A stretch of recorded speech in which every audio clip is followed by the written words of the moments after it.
Okay, so last time I talked about linear algebra, vector spaces, uh, inner product spaces, and so on. And that is enough for us to finally talk about representations, which is what we're all gathered here to actually discuss. So I just want to note one thing before we start. So unless otherwise stated, I don't need that S, stated, all vector spaces are over C. So we're going to throw away the real ones for now. Well, we already threw away the other ones. We were only considering R or C before. Now we're only considering C. Okay, so without further ado, what in the world is representation? So a representation of a group G is a homomorphism from G to the general linear group on V. So this is the space of all isomorphisms of V with itself. So you can check that this thing is a group. So this is isomorphisms of V with itself. The group operation is just composition of functions. Okay, so representation of a group G is a homomorphism from from G to the general linear group, the group of all isomorphisms of V with itself for some, we're going to consider finite dimensional vector space.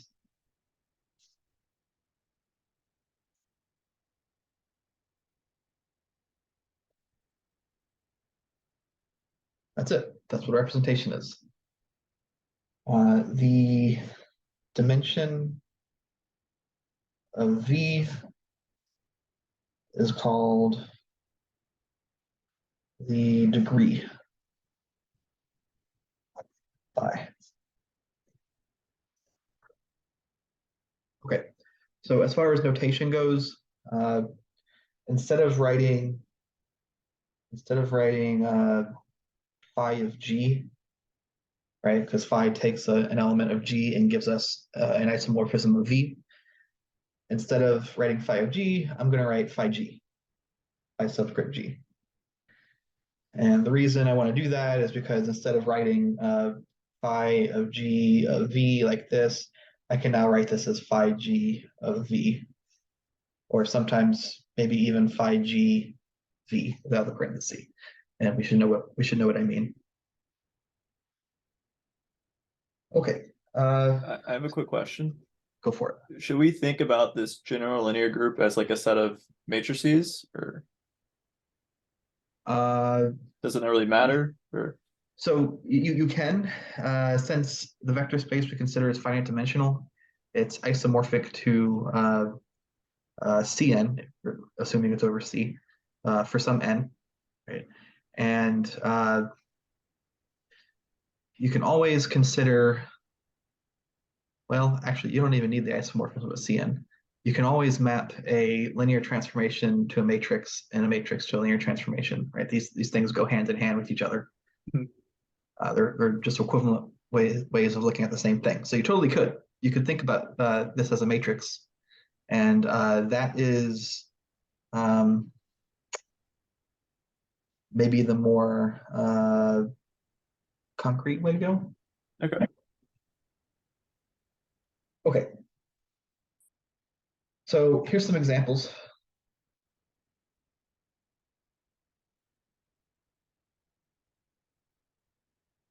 We always have what's called the trivial representation.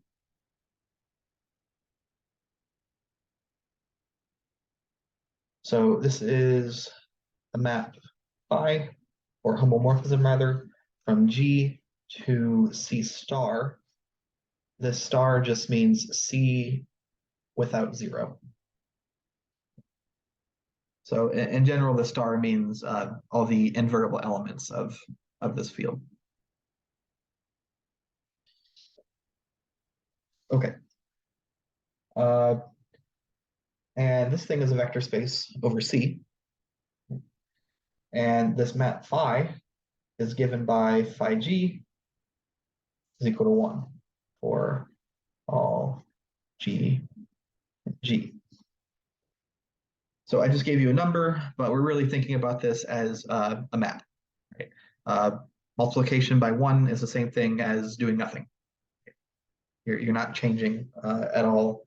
So if I take an element of C star, let's call it Z.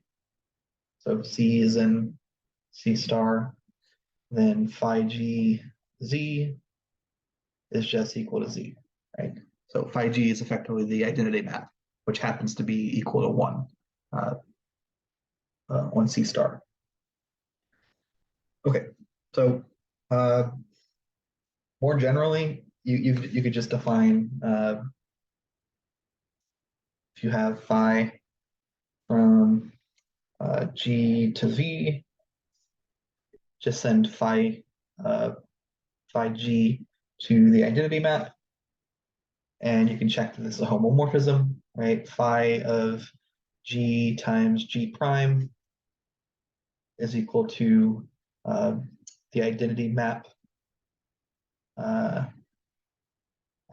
Yes, this is equal to the identity map, which is the identity times the identity, which is phi of G prime.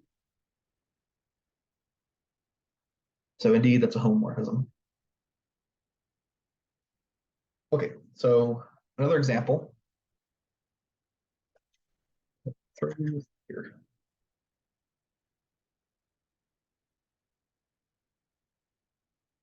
Is the representation of the group Z2, which we talked about. So Z2, remember, is the set 0, 1 with the operation being addition modulo 2. So if we want to, one way to write this is m plus n mod 2. Let me write that like this. Another way to write it is like this, where this square brace here just indicates that we're forming addition modulo 2. So how do we define a map here? Well, one way to do it is we could take m modulo 2, we could send it to -1 to the m. So 0 would get sent to 1, and 1 would get sent to -1. And you can check that this is a representation. Let me give you a couple more. We could go from Z4 to C star by sending m modulo 4 to I to the mth power. So that's also a representation. You could even define, just for an arbitrary n, you could take m modulo n and you could map it to e to the 2 pi I m over n. Okay, so these are our representations. I have another question. Sorry to interrupt. Yeah, go for Does it. phi need to be injective or no? It does not need to be injective. That's a very good question. So the idea of injectivity is if this homomorphism is injective, then we're kind of embedding the group into some larger group, right? Inside of the general linear group. If we don't have that, then we aren't really doing our group justice, right? And so you could argue that maybe that shouldn't be called a representation because you're not really representing the group. But this is terminology that we're stuck with. So Very good question, though. When that is the case, the representation is called faithful. Okay, so here's some insight. Let's let phi be a representation.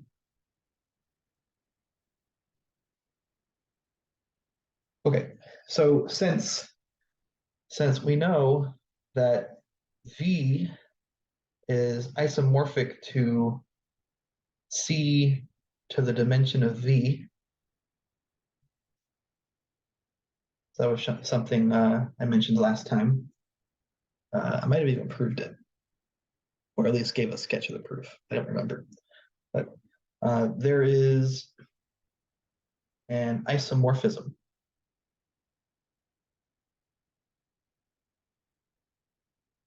T mapping V to C, let's call it N. So N here is the dimension of V.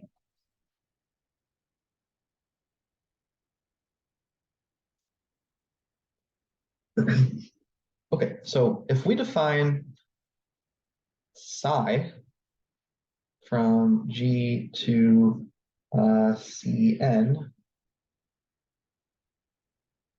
oh, sorry, no, GLCn.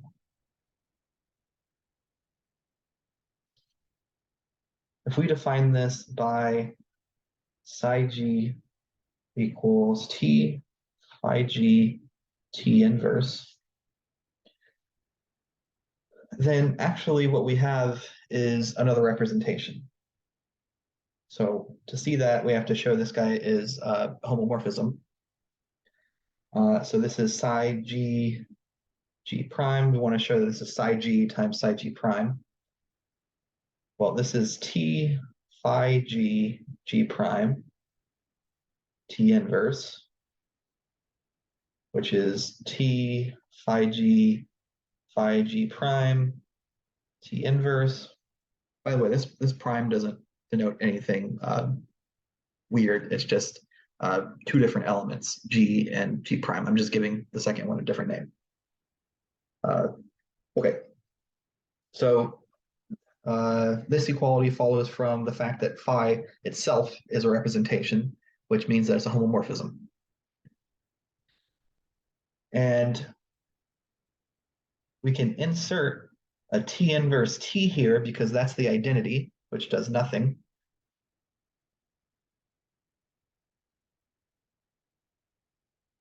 But then this is psi G and this is psi G prime.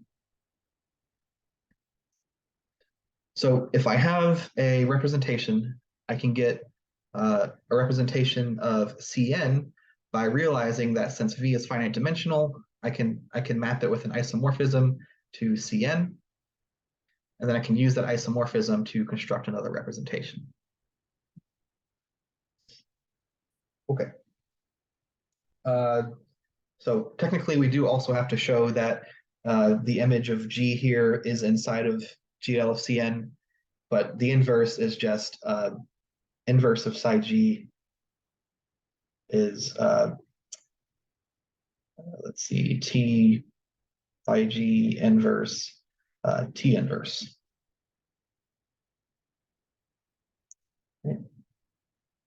Yes. Okay. So now we should notice that that choice of isomorphism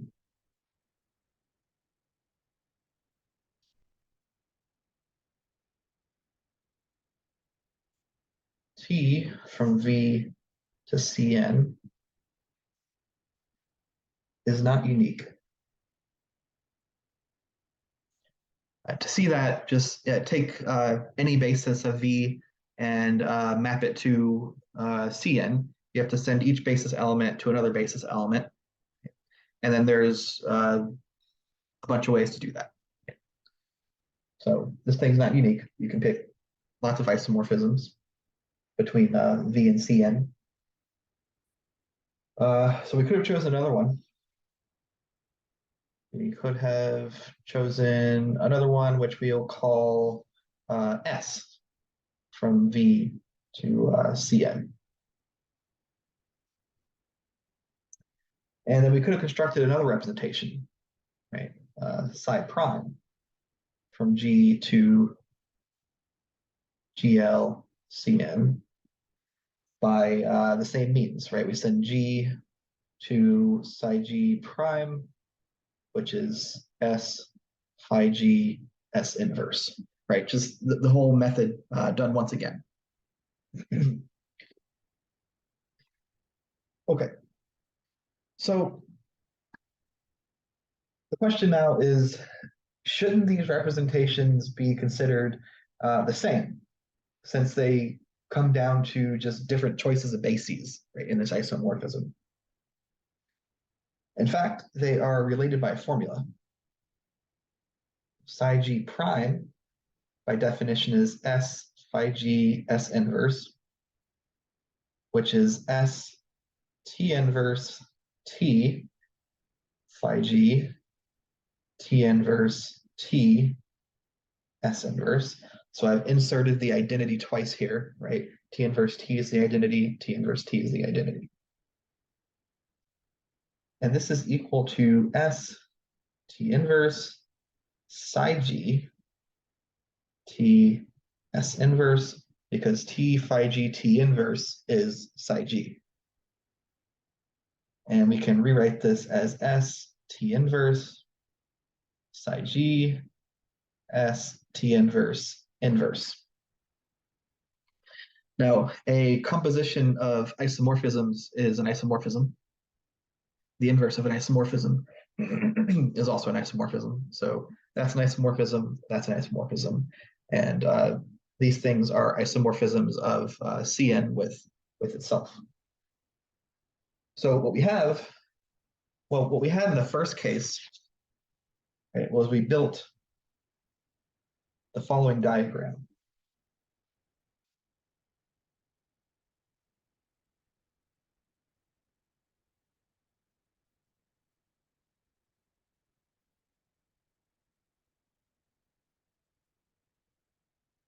Where phi g took us from V to V, psi g took us from Cn to Cn, and to get from V to Cn, we had this map T.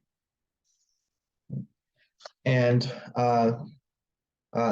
the definition of psi g was such that getting from V to Cn, we can do that by traversing this path or this path, and it's exactly the same, right? In other words, doing we take T and then psi g, then this is the same thing as doing phi g and then T. So that's just an equivalent way of writing what we wrote before. Okay. Then for the psi prime representation, we have kind of the same diagram, but with s's here.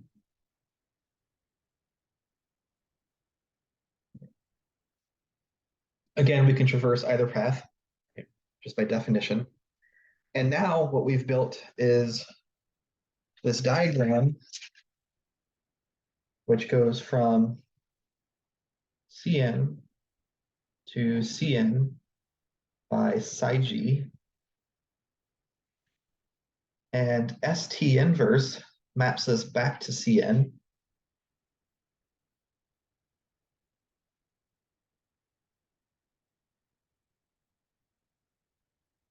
And this psi g prime maps us from Cn to Cn. So this is the same kind of diagram. This is sort of the same thing that's going on in both of these cases, right? So we're running into this common theme here, which motivates the next definition.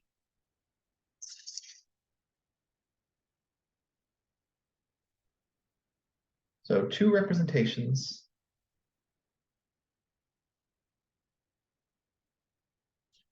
let's say phi from G to GL of V, and psi from G to GL of some other vector space, W. These are called equivalent.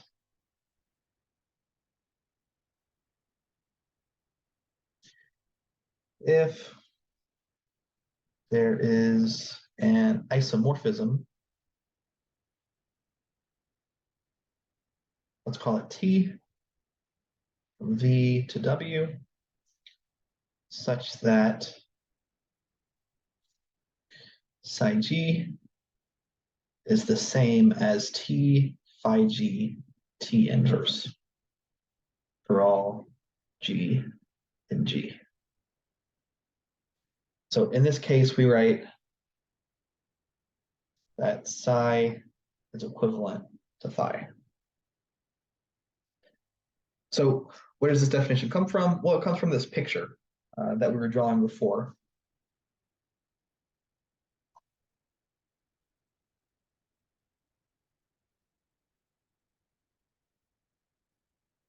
I have a representation phi g and another representation psi g. Well, then if I can find a map from V to W such that going this way is the same as going that way, well, then my representations are equivalent. Right? This map has to be an isomorphism.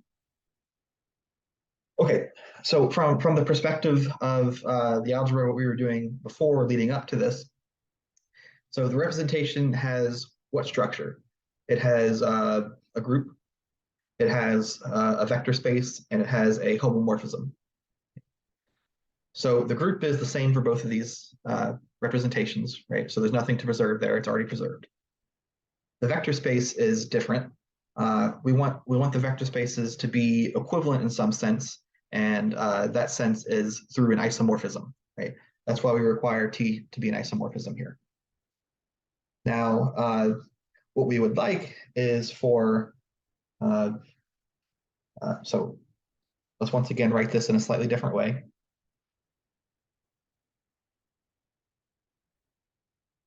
We would like that if we apply the representation of G to some vector V before we map to the second vector space, we would like that to be the same thing as, I wrote something wrong here. My T should be on the right here.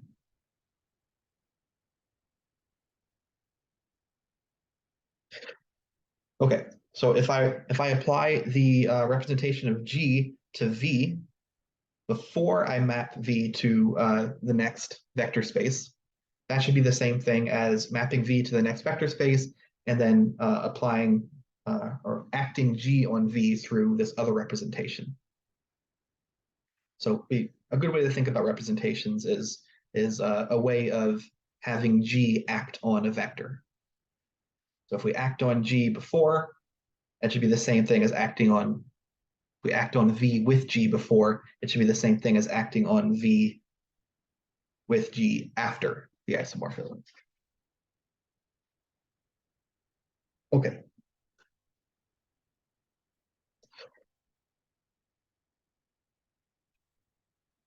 So here is another example.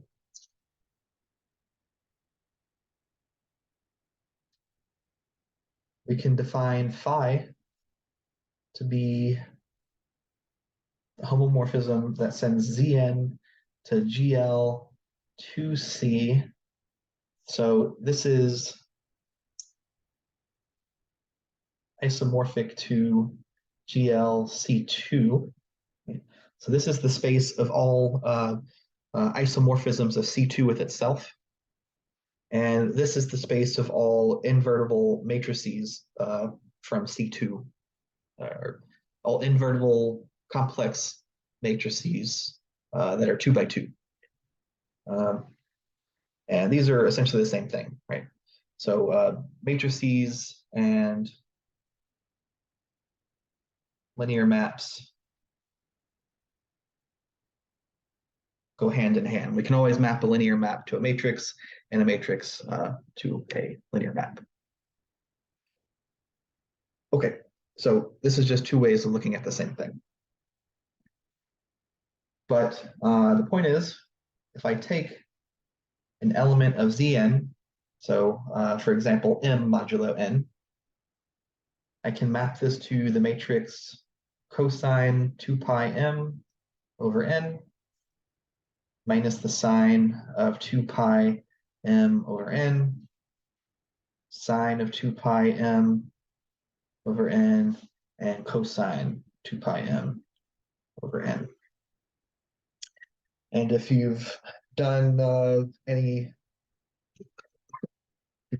freshman physics, then you know this is a rotation in the plane. Okay, so specifically this is a rotation by 2 pi m over n in C2. So that's a representation.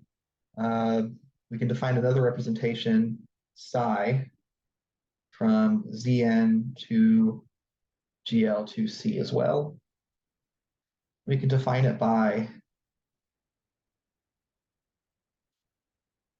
either the 2 pi mi over n, 0, 0, either the minus 2 pi mi over n.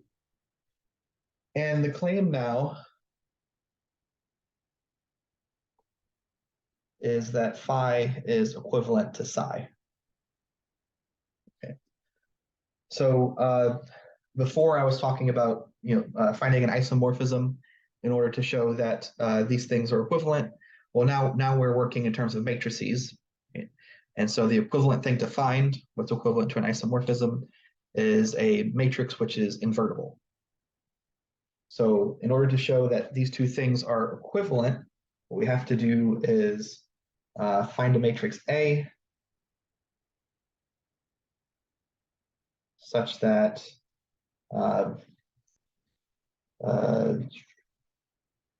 A inverse phi m A is equal to psi m.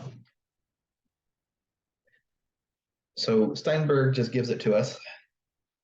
So I'm just going to give it to you.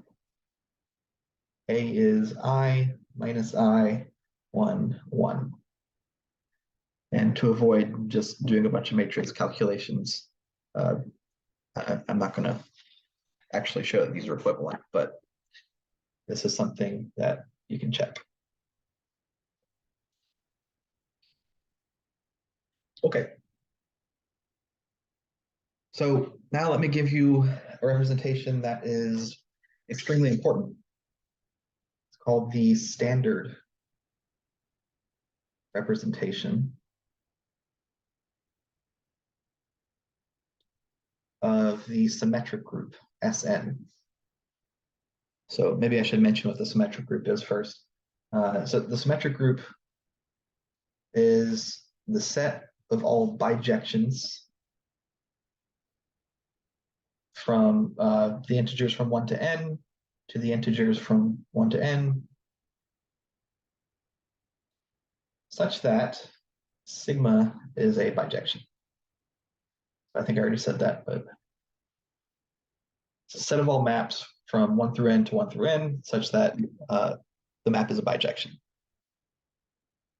So we usually use cycle notation for sigma, and that's best illustrated with an example. So with n equals 5, for example, we can write sigma equals 1, 3, 2, 4, 5. And what this means is sigma is the map that takes 1 to 3. And we start at 1 here, and we see what 1 gets mapped to. We take 2 to 4. 2 gets mapped to 4. 3 gets mapped to 1. When you get to the closed parenthesis, you just cycle back. And then 4 gets mapped to 5, like so. And then 5 gets mapped to 2, like so. Okay, so there's your 1-minute introduction to the symmetric group. Now let me define a representation.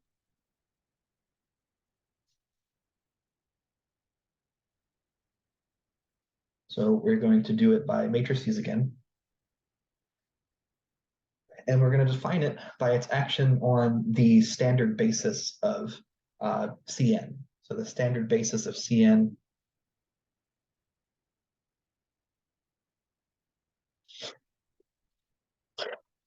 is the collection of all the vectors with a 1 and one slot and a 0 elsewhere.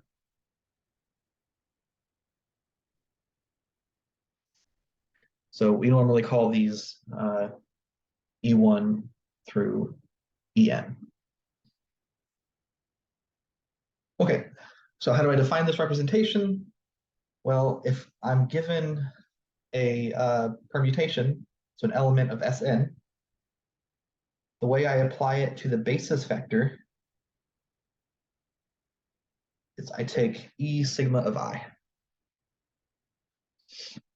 So I just permute I by sigma. So the matrix for phi sigma is given by permuting the rows of the identity matrix according to sigma. So for example, phi 1, 2, that's the permutation which sends 1 to 2 and 2 to 1. So we take the first row and put it in the second row. We take the second row, put it in the first row, and then we leave the last row the same. I didn't mention that I'm taking n equal to 3 here. If I were to take n equal to 2, then I can just forget about this portion. So phi 1, 2, 3 is the matrix which sends 1 to 2.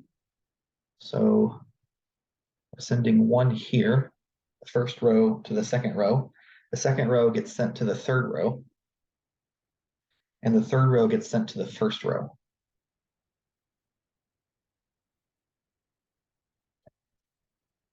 So this is the standard representation. This is how we form all of the matrices. Now notice and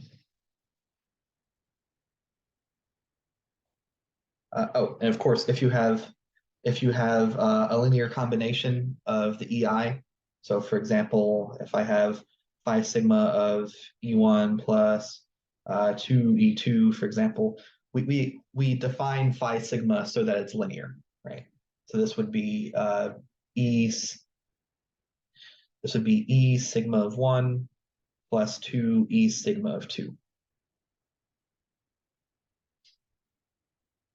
Okay, so now notice that phi sigma of E1 plus E2 through En, since we define phi sigma to be linear, this is E sigma of 1 through E sigma of N.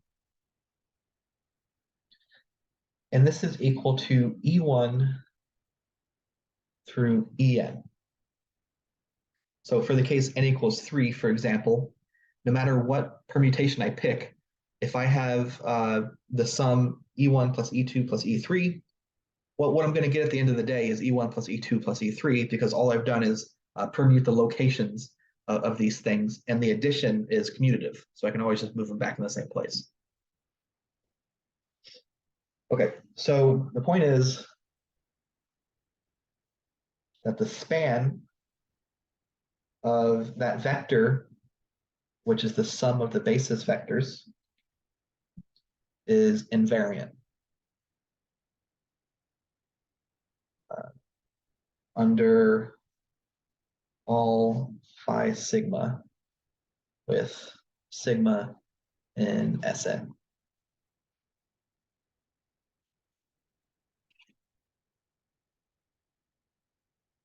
Okay. So that motivates another definition here.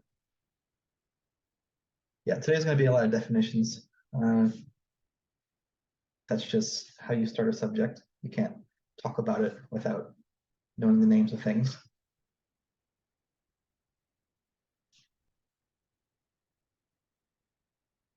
So let phi be representation. a subspace W of V is G invariant if phi G applied to W is in W for all G in G and W in W. Okay, so in other words, if I take any element of G and I plug it in to phi, and then I apply this to any element of W, this thing is still inside of W. So, question. Yes. This is necessarily dependent on the representation, right? Like yes. space that, yeah. Yeah. It certainly is. So this is maybe a not a great name for this, right? Because it also depends on the representation. So maybe a better name would have been phi G invariant, but is what we're stuck with. Okay, so we have to keep in our heads that this notion is indeed dependent on the representation. Okay, example. If we have psi from Zn to GL to C from before, this is the one that sends M to the matrix, either the 2 pi I M over N, either the minus 2 pi I M over N. Then the span of E1 and the span of E2 are both Zn invariant. So E1 is our vector 1, 0, right? We stick a 1, 0 here, then we get e to the 2 pi I M over N times 1, 0, right? This is still a vector in the span of E1. Same thing for E2. I put a 0, 1 here. What's my result? I get e to the minus 2 pi I M over N times 0, 1. That's still in the span of E2, right? This thing is E2. Okay, and that's true for any old M. And so both of these spaces are Zn invariant. So notice also that C2 is the direct sum of these two G invariant subspaces.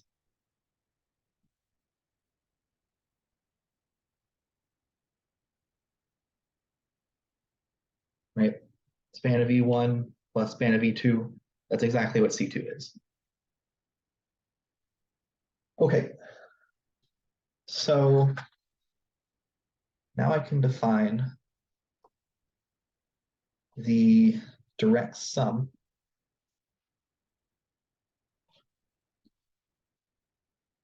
of the representations. I'll call them phi 1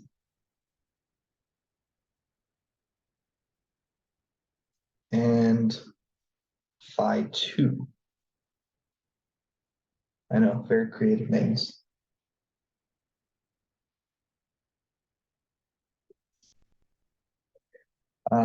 So this is the representation, which we'll call phi 1 plus phi 2, which maps G to the direct sum of the vector spaces. So remember, a vector space is a direct sum of two vector spaces. If it can be written as the sum of the vector spaces, that means every element is the sum of something from the first space plus something from the second space. And the intersection of the two vector spaces is just the 0 element. Okay, and this thing is defined by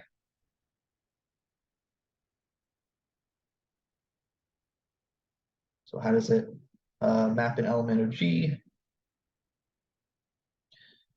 Well, it does so in such a way that when it's applied to an element of the direct sum, which is of the form V1, V2, what we get is phi G1 of V1, phi G2 of V2.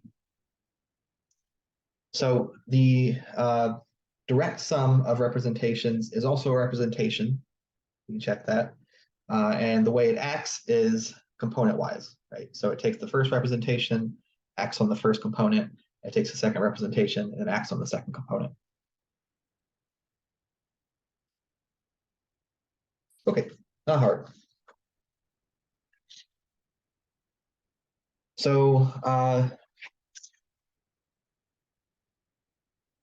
to kind of expand on Logan's point earlier, how does this look in the matrix picture? If we represent phi1 and phi2 as matrices, right? So they're linear maps, so we can also think of them as matrices.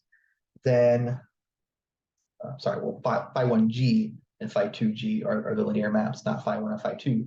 Those are just homomorphisms. Well, then, let me put the g's here. Then phi1 plus phi2 g has block diagonal form.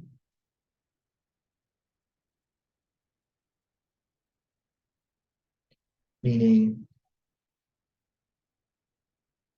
this guy, the matrix that represents this guy is the matrix with phi g1 in the first entry and phi g2 in the last entry. So in some sense, direct sums of representations are kind of like diagonal matrices. They're not exactly diagonal matrices, right? Because this representation could be two-dimensional, for example. So it could be represented by a two-dimensional matrix. Okay. So for example, we can have phi1 be that representation that takes m modulo n and sends it to either the 2 pi I m over n. And we could take another representation of the same group, star, which takes m modulo n and sends it to e to the minus 2 pi I m over n. These two things are both representations. And the direct sum of these two is that representation psi that we saw before.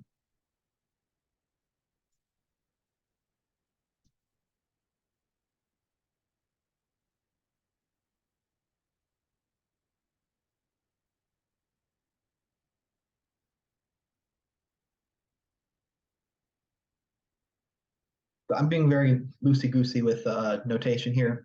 I'm thinking about linear maps as the same thing as matrices. That's not exactly correct, but I don't think it'll cause us any problems. So we'll go with that abuse of notation for now. Okay, so note one thing that I see people get wrong a lot. So Steinberg also mentions this. The representation rho from G to GL CN given by rho G equals the identity for all G and G. This is equivalent to a direct sum of n copies of the trivial representation.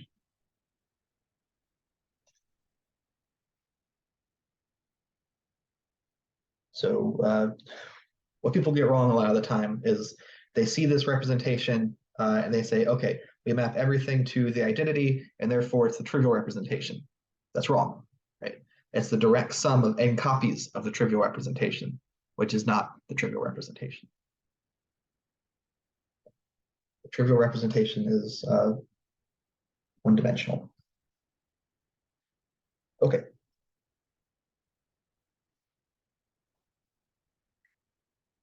So now the question that we want to ask today is, what happens when we go in the opposite direction? Given a representation, let's call it phi, from G to GLV, can we decompose it as a direct sum?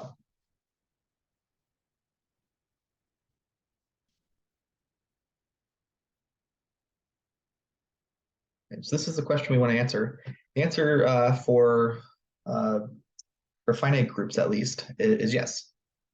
We can decompose it as a direct sum of very particular types of representations called irreducible.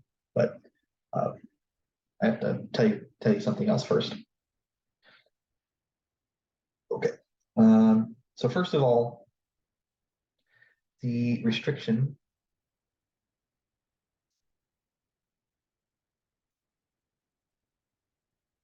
so if W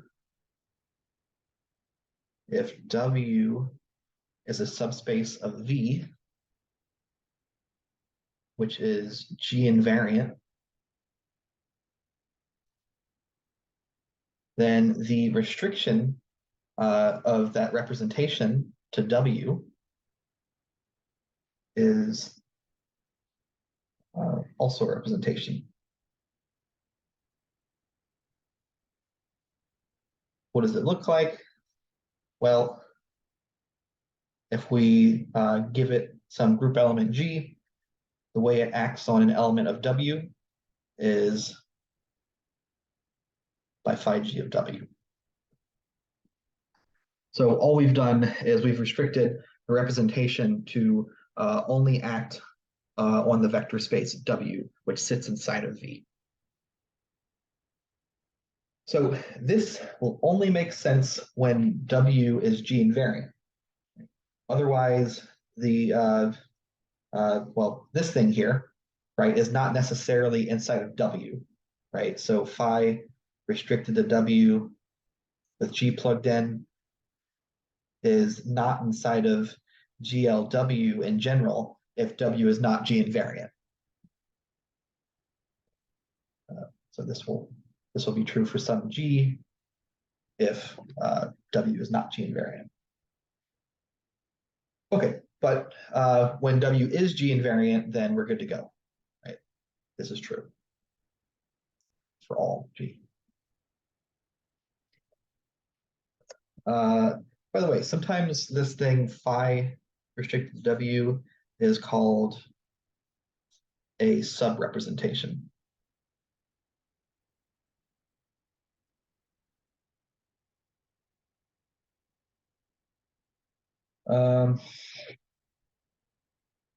Note also if V1 and V2 are subspaces of V, which are G invariant,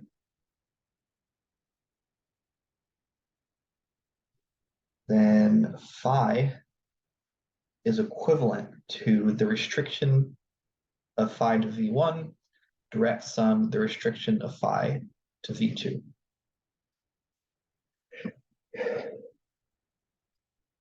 Okay.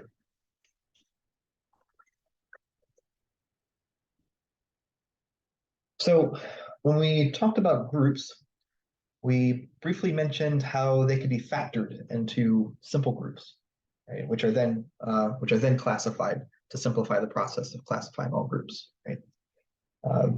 So we're going to take a page out of that book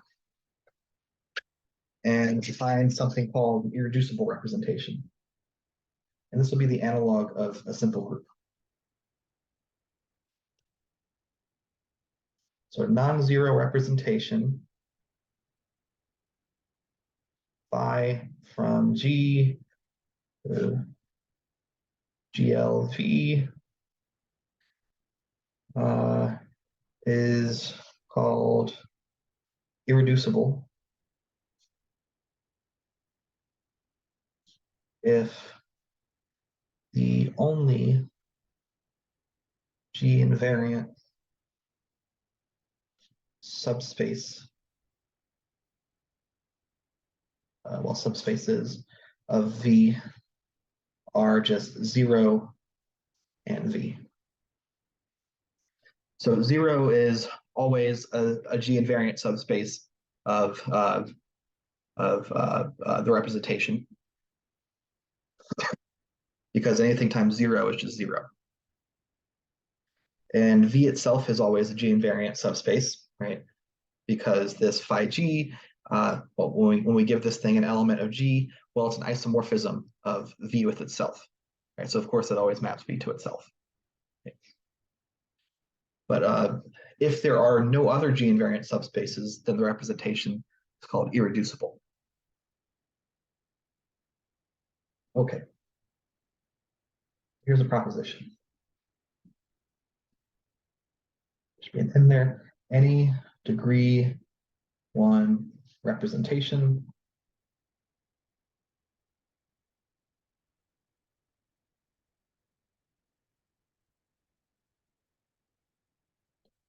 is irreducible.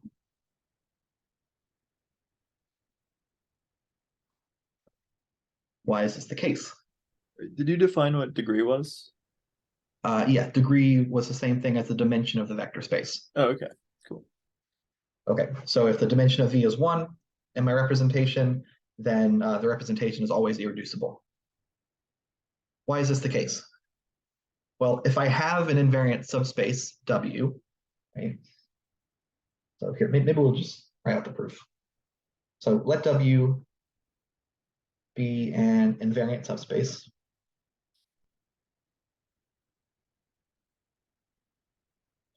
And let E1 be a basis for V.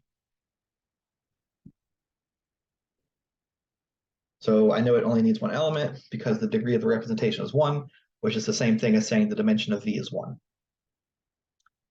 Well, then every W in W has the form CE1 for some C in the complex numbers. Why? Because W sits inside of V, and V is one-dimensional, and so since W is an element of the subspace W, it's also an element of the vector space V, and so it can be written as a linear combination of the basis vectors, which is just E1. Okay, then either C is 0 or lambda E1 is in W for all lambda in C. So either C is 0, in which case CE1 is just the 0 vector, or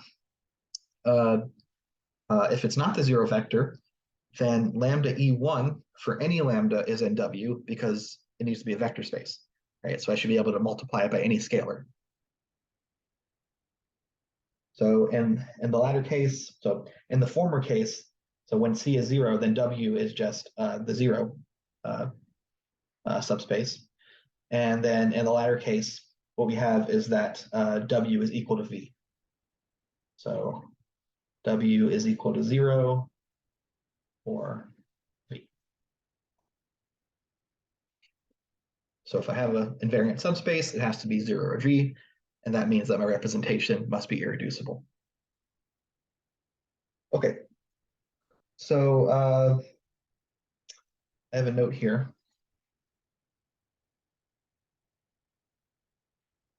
If G is the identity group so it's the group of just the identity element, then phi E is necessarily the identity. And so why is this necessary? Because this has to be a homomorphism. And you can show that the identity element of a group always gets mapped to the identity element of another group through homomorphism. Then phi E is the identity, and V is decomposed as a direct sum of one-dimensional subspaces.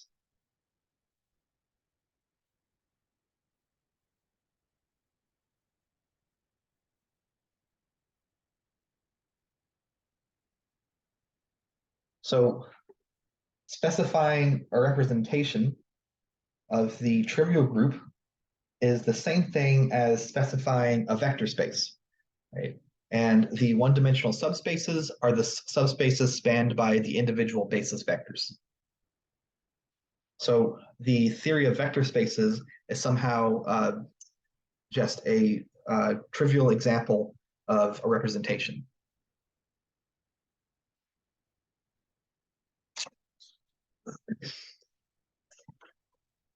Okay, so Steinberg has this nice chart in his book, which kind of relates groups with vector spaces and with representations.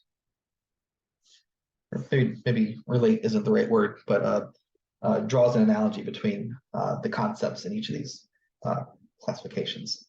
So a subgroup is to a group as a subspace is to a vector space, as a G invariant subspace is to a representation. And a simple group is to a group as a one-dimensional subspace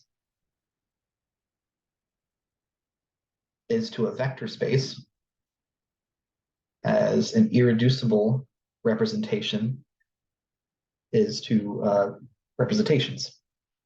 So simple groups are the things that make up groups. One-dimensional subspaces are the things that make up vector spaces, and irreducible representations are the things that make up representations. And the equivalence of these things is an isomorphism for groups. It's also called an isomorphism for vector spaces, and it's just called an equivalence for representations. If it were up to me, this would be called an isomorphism too, but this is the notation that I usually see. Okay, so degree 1 representations are easy to analyze. They're all irreducible. What about degree 2? Here's an example. We can take the representation rho from S3 to GL2C. So this is complex 2x2 matrices, which are invertible. And this is given by, get a better row, specifying rho on the generators of G. So the generators of not G, but S3 are 1, 2, and 1, 2, 3. All that means is that we can get any other element of S3 by multiplying these two elements in some order. And I claim that this is irreducible. So there is a general result, which I guess I don't really have time to go over. I have more important things I want to get to, but I'll quote the result. It's in Steinberg. He works out not the proof, but he works out the example here, showing that it's irreducible, and then a corollary of that work is the following proposition: if phi is a representation of degree 2, then phi is irreducible if and only if there is no common eigenvector v to all phi g with g and g.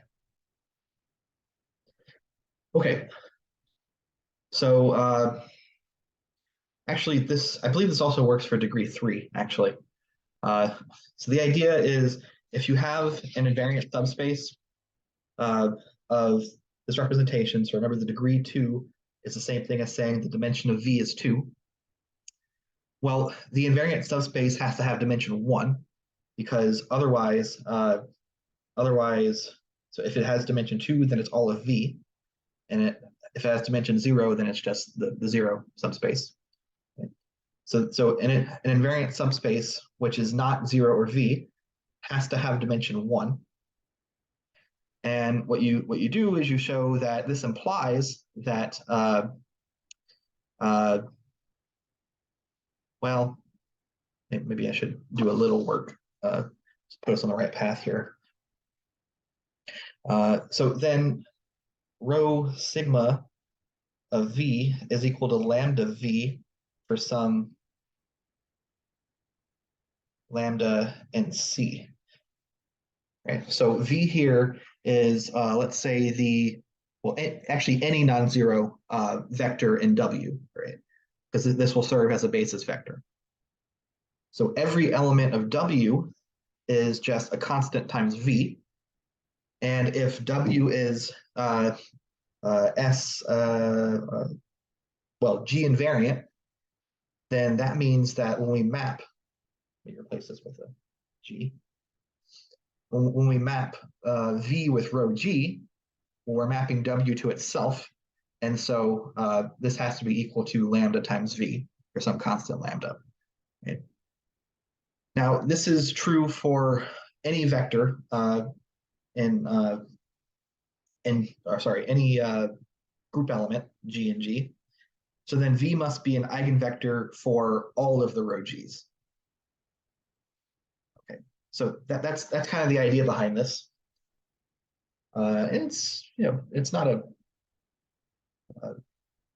terribly strong result, but it's nice.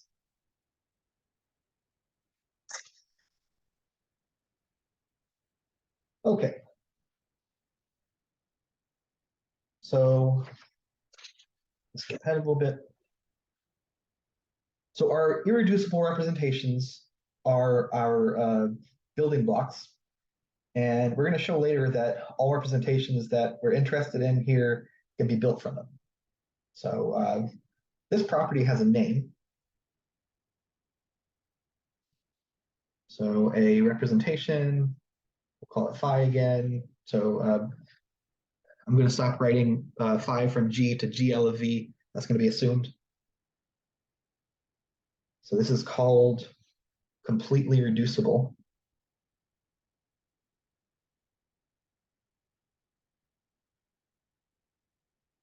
If we can write V as V1 through Vn direct sum, where the Vi are G invariant subspaces.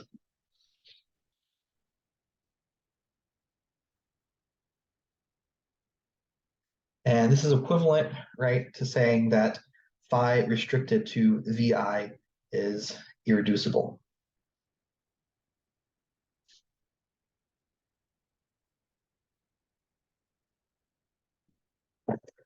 So if I can take the vector space in my representation, and I can decompose it as a direct sum of G invariant subspaces, or equivalently, if I can write phi as being equivalent to a direct sum of irreducible representations, then my representation is called completely reducible.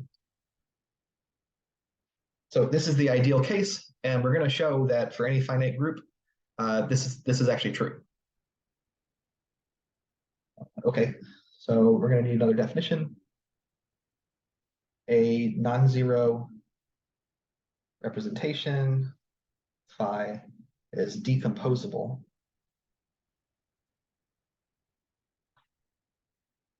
if we can write it as v1 plus v2 for some non-zero G invariant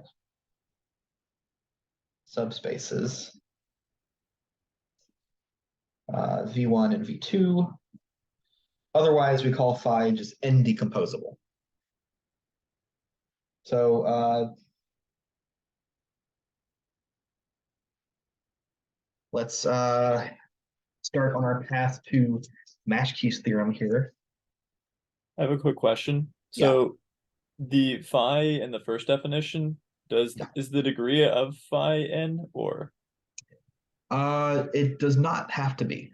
Okay. Right. So each of these irreducible subspaces doesn't have to have dimension 1. Vj could be dimension 2 or 3 or whatever, right? But the dimensions of these things do have to add up to the dimension or the degree of phi. Okay. So first we should show that decomposability, irreducibility, and complete reducibility are preserved by an equivalence of representations. Steinberg only shows one of these things. I don't think I have time to show any of them, but I'll maybe briefly state them because we're going to use them in a moment. So Steinberg shows the following lemma. If phi is equivalent to a decomposable representation,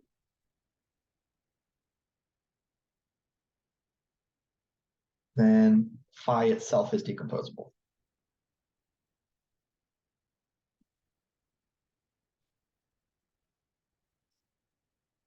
Okay, so now replace decomposable with irreducible.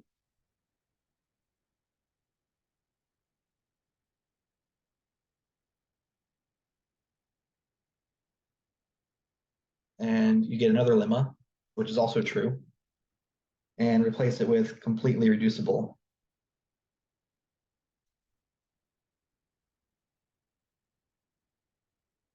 And you get another lemma, which is also true. So these are actually, I think those would actually be nice exercises. I wish I had time to do them. They're fun proofs, but okay. So I will use these things. But the idea is that if phi is one of these three things, or sorry, if phi is equivalent to a representation which has one of these three properties, then phi also has that property. Okay. So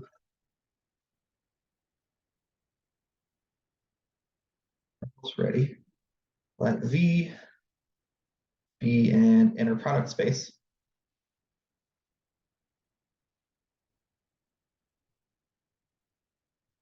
A representation phi is called unitary if phi g is unitary for all g. So what does that mean? That means phi g applied to V, inner product with phi g applied to W is the same thing as inner product of V with W for all V and W and V. So actually what we have is that phi is a map from G to the unitary maps on V. Okay. So here is the first result we need on the road to Maschke's theorem. Let phi be a unitary representation, then phi is either irreducible or decomposable. Here's the proof.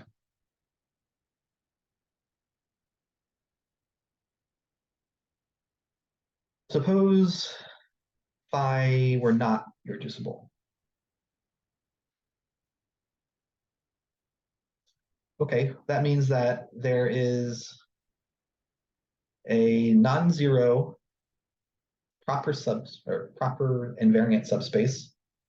Proper G invariant subspace W and V. Why? Because if you're not irreducible, then definition of that is that there exists this subspace, which is G invariant, which is not zero or V. So maybe I can get rid of this line over here. Its orthogonal complement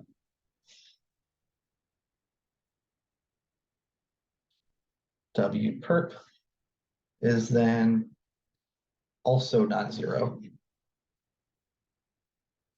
And V is the direct sum of these two things. I don't remember if we did this or not. This is a standard result in linear algebra. And I think that a good proof of this is constructive. Actually, I think we did do this. Yeah. Okay. So if we can show that W perp is G invariant, well, then we're done. Right? Because that would mean that phi is decomposable, right? Because then we have written V as a G invariant subspace plus a G invariant subspace.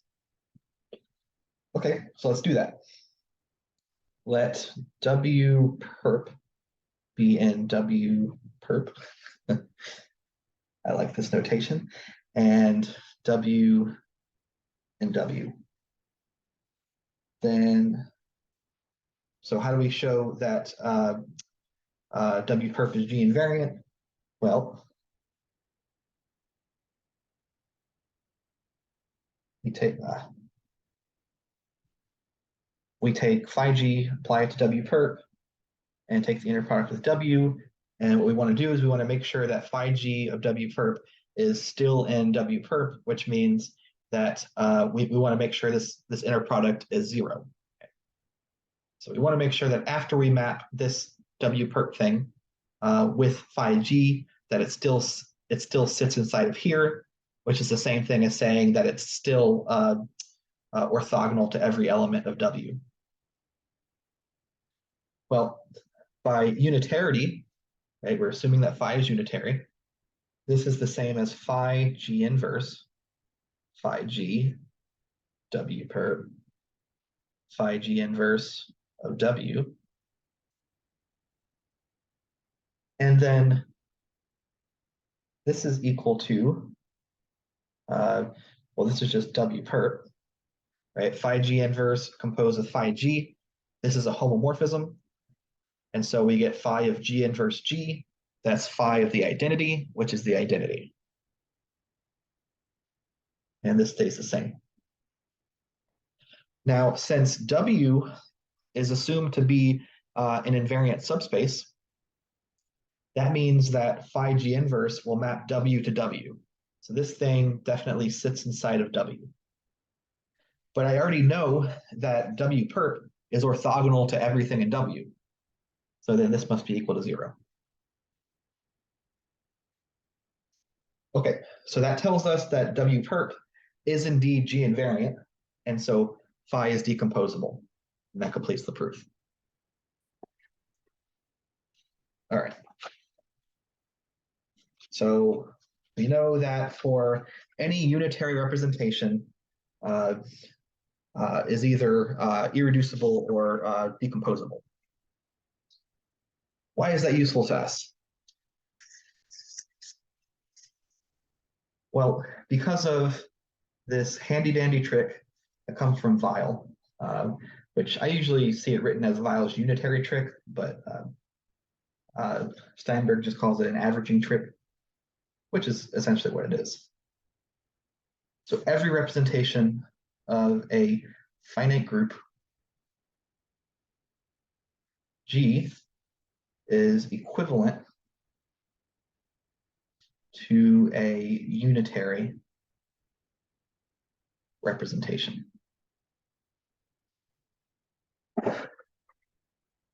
So at first sight, this seems like a really profound result. The proof is actually very simple.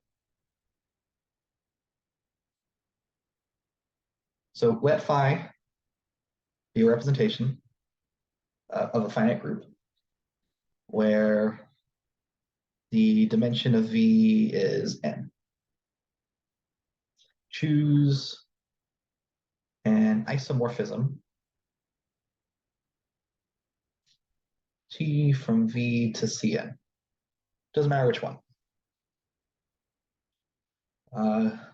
We know this exists because the dimension of V is n, and we know that every finite dimensional vector space is isomorphic to Cn if the vector space is over C, which is what we're assuming here.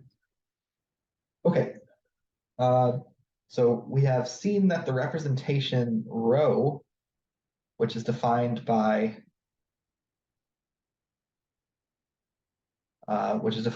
sending G to rho G, defined like this. And this is equivalent to phi. So that was just from the first part of today's session. Now, if this symbol is the standard inner product,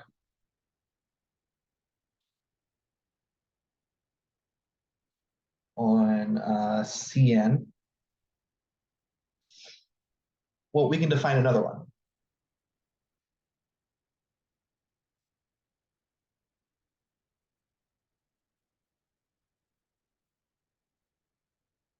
So call it this symbol. So we'll use the round parentheses. Okay, and how do we define this? Well, we define the inner product of V with W to be an average over the group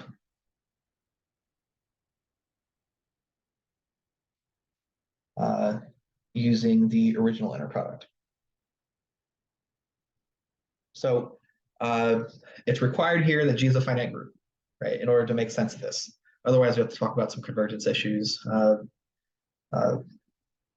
I guess if it's well, yeah, you run into problems maybe even if it's a discrete group, but okay, but we're assuming a finite group, so this is fine. Are we dividing by anything, or is this just the sum? You could divide by the order of G here, and the end result is just a numerical factor difference. I don't think Steinberg does that. I want to say that Weil does, but I can't remember. But again, the result at the end is an overall factor, so it shouldn't matter. Okay, so this thing is an inner product. If you don't believe me, then you can verify that by checking the three axioms. And what I'm going to do is I'm going to complete the proof by showing that this rho G is unitary. So we know that rho G is equivalent to phi, right, by construction. And now I've defined a new inner product on Cn, which I claim that rho G is unitary with respect to. Okay, so let's check. Well, if I apply rho H in each component. Well, this is the same thing as the sum over G and G of the inner product of rho G, rho H, V, rho G, rho H, W, like so.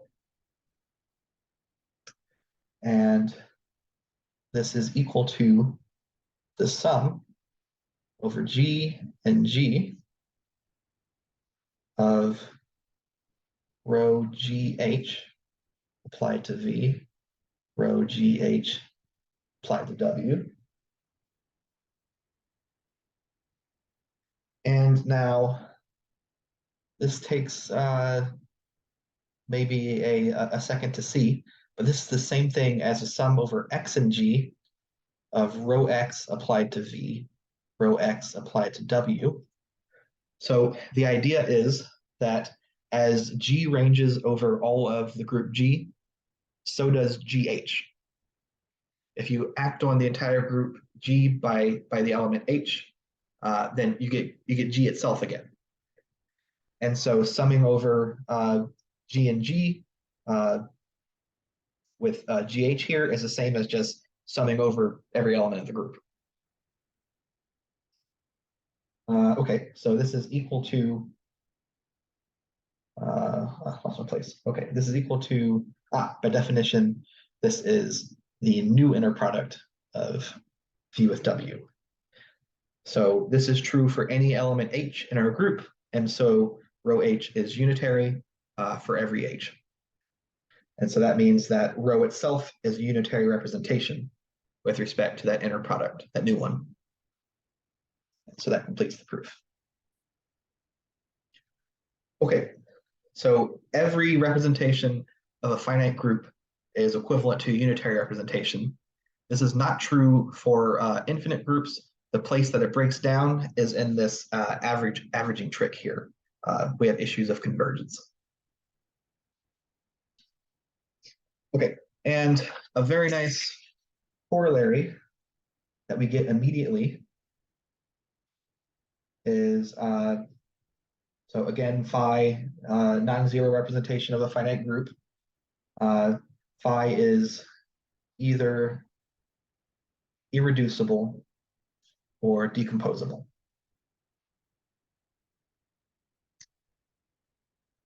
So the last proposition, or the one before the last, told us that what exactly was it?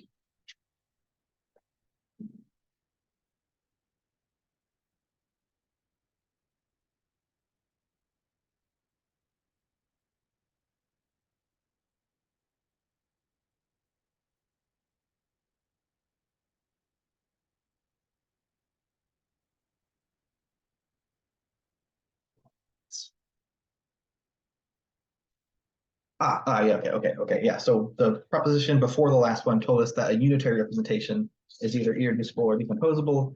We just showed that every representation of a finite group is equivalent to a unitary representation, and we know that that equivalence preserves the irreducibility and decomposability. Okay, so finally, here is Maschke's theorem. And this is where we'll end today. Every representation of a finite group is completely reducible.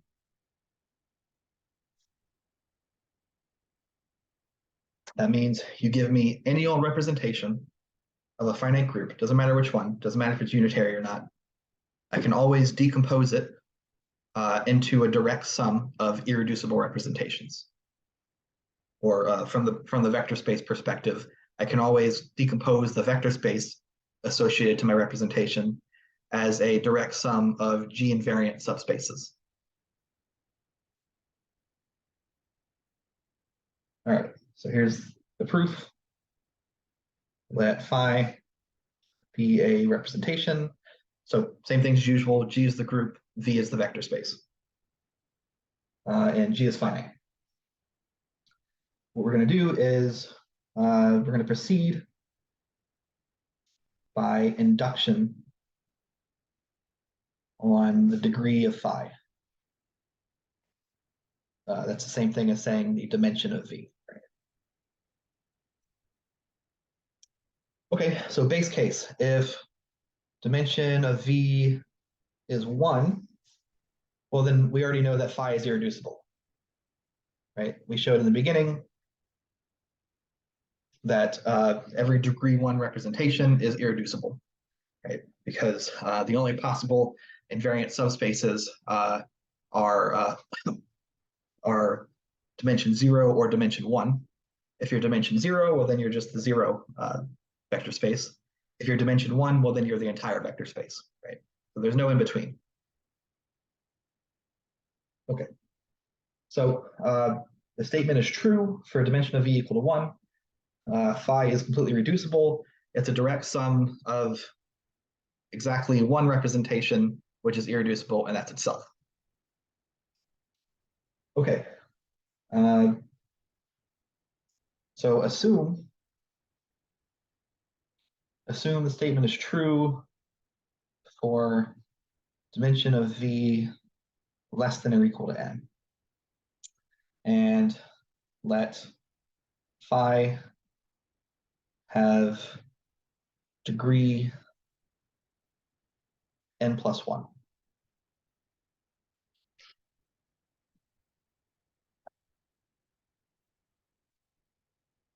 If phi is irreducible, there's nothing to do, right? We're done. We've written phi as a direct sum of irreducible representations, so we're good to go. Otherwise, we showed that phi has to be decomposable. Why? Because every unitary representation we showed was either irreducible or decomposable. And then we showed that every representation was equivalent to a unitary representation. And irreducibility and decomposability are preserved by an equivalence of representations. Well, then V is V1 plus V2, where V1 and V2 are non-zero, G invariant subspaces. That's just the definition of decomposable. Okay, since the dimensions of these things, since they're part of a direct sum, are necessarily less than the dimension of V, because they're both non-zero, that means that phi restricted to V1 and phi restricted to V2 are completely reducible by the induction hypothesis.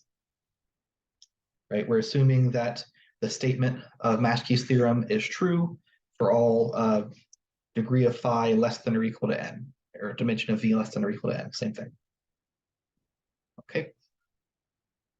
Okay, so therefore, V1 is U1 through US, it's a direct sum of these things, and V2 is a direct sum of W1 through WR for some S and R, and where UI and WJ are G invariant.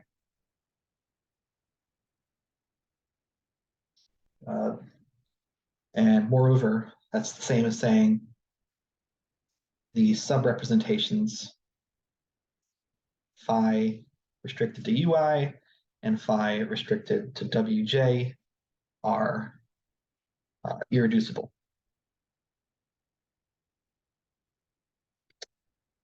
So what does this mean? This means that V is equal to, well, it's the direct sum of V1 with V2. that's U1 direct sum up to US, direct sum W1 through WR, like so. And all of these things are G invariant subspaces, or equivalently, all of the restricted representations are irreducible. And so that means that phi is completely reducible.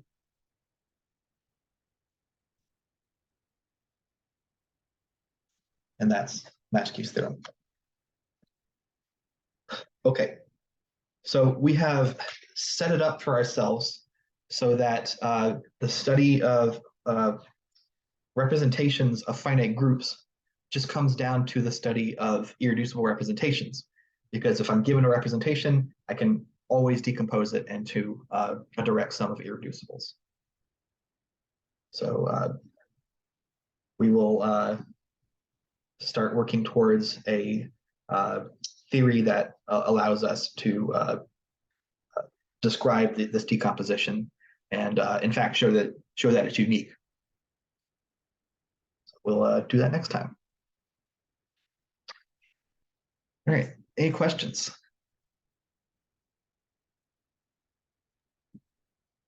I have one. Sure. The did you call it a corollary? The one where it says that every representation is equivalent to a unitary representation? Yeah. I felt like we added a sort of pointless step about defining rho. Like we didn't use the fact that T was an isomorphism anywhere. We just was like, let's just redefine a new inner product with rho. Like why couldn't we just do that with phi? Let's see. Let's take a look back at it. Here we go. Okay, so if phi is representation, rho g equivalent to phi. Okay. So the reason is because we want to work on Cn, right? We have the standard inner product on Cn. Oh, I get it now. Yeah. So I started with a vector space, right? I didn't start with an inner product space. I guess if you start on an inner product space, then maybe the same trick will work.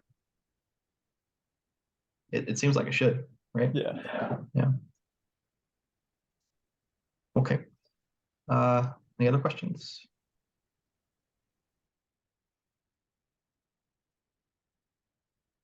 All right. Let me go ahead and stop here.